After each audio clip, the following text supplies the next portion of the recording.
bacon, egg, and cheese taquitos. That's right. Your total will be $23.91. Thanks. You have a very nice.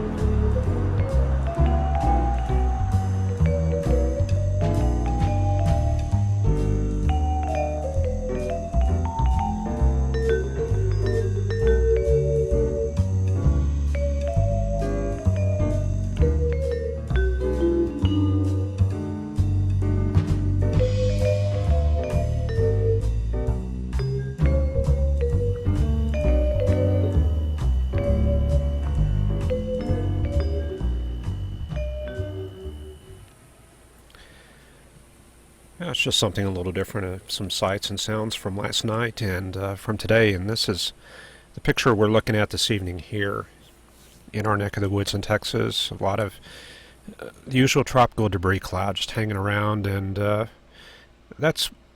we got a little bit of thunderstorm activity down to the south around San Antonio and Austin. See it right there. There's a little bit of a weak MCS moving eastward that probably should be in Houston later this evening.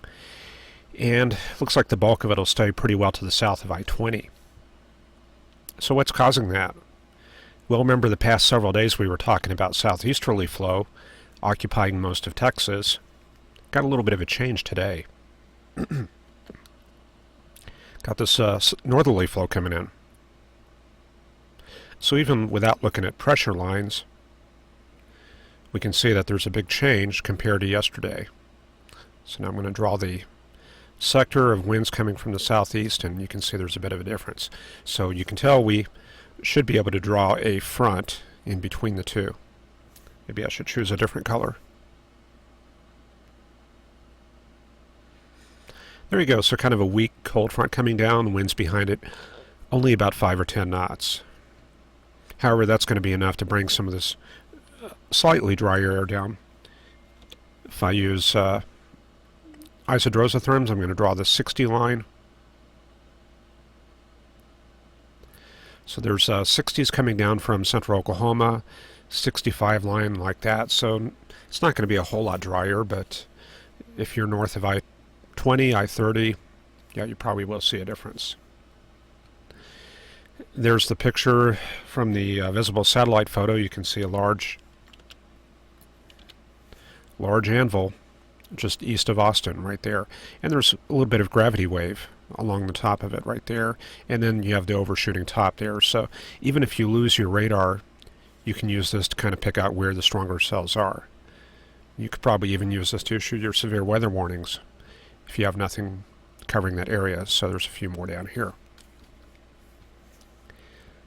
and there's a picture, there's a look of it added on the WSR-88D radar.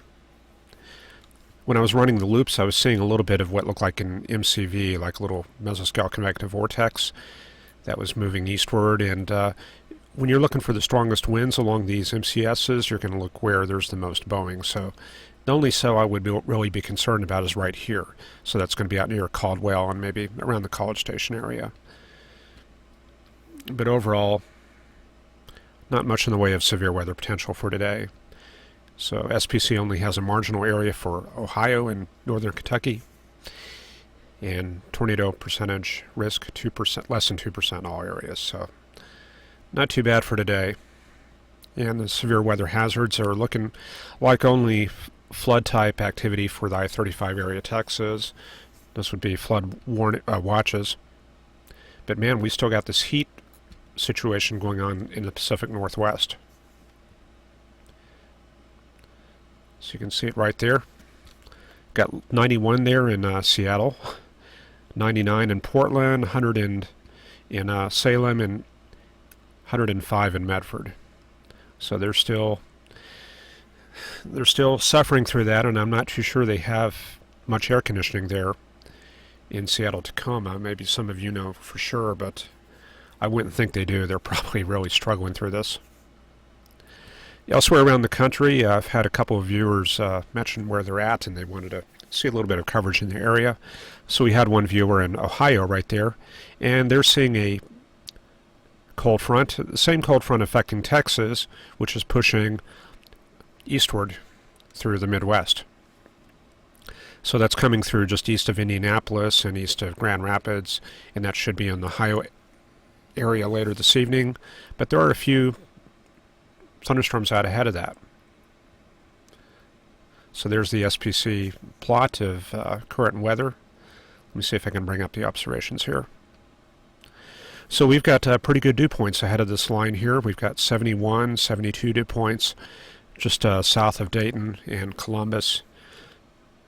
So we don't have too much unstable air, but there is definitely enough moisture to kind of give kind of a tropical type line of thunderstorms moving through that area ahead of the front. And not seeing anything invisible, but we can switch over to infrared and you can get a better look at that line right there. So the strongest cells are in the area just north of Louisville to west of Cincinnati. We had another viewer that was in New Hampshire, not much going on right there. Definitely very humid. We have mid-60s to upper 60s dew points in the New York City, East Pennsylvania area. And there's that southeasterly flow. That's kind of what we had here in Texas over the past few days. And no relief in sight. It's going to be probably another day or two before that front in the Midwest makes it this far east. But at least the hotter weather is confined mostly to the Hudson River Valley westward. And the infrared satellite is looking pretty clear there too. So looking ahead over the next few days, what are we going to see here? This is the current picture. You can see there's a bit of a trough across the central U.S. and that's going to move westward. This is associated with that front that we've got over the Midwest. So this is actually supporting this front here at the surface. And over the next day, that's going to move into the northeast, and we may finally get some relief there in New York, New England, and New Jersey, Pennsylvania. We're going to be kind of under a ridge here in Texas and probably some of that dry air infiltrating south. I'm not for sure how much further south that front will make it, but it may kind of keep some parts of Texas, maybe this area, on the dry side. The area closer to the coast is a little bit more in question. But we've got this new jet streak moving into the California area, and you can see that's making some headway into the southern Rockies. And then by next week, we're getting into next weekend, you can see things stay pretty active. And then the week after that, this is getting around to the 29th, northwesterly flow. So that'll probably crank up maybe some potential for storms around then. This is getting towards the end of the month, so that's quite a ways off. So anyways, we should stay pretty active for a while. I'm not seeing much in the way of high pressure aloft except maybe Monday or Tuesday. So those will probably be the hot days. And then precipitable water, that's kind of a key for this time of year. You can see this slug right here off the Atlantic coast. That's going to recirculate westward around the subtropical high, and you can see that head for Texas here next week. So there it comes across Florida on Thursday, and then for next weekend, looks like the chances of rain may start going up again then. A little bit more widespread precip across Texas. So we'll watch for that. And the only thing other besides that is going to be that we would have to be concerned about is tropical storm activity.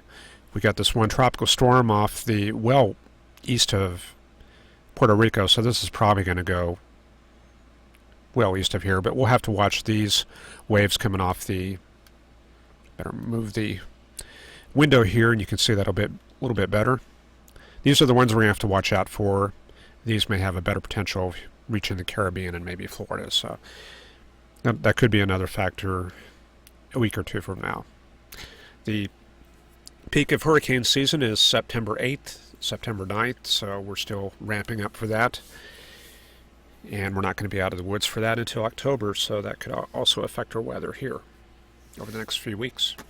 Anyway, that's all I got for today. I appreciate you watching, and we'll see you tomorrow night.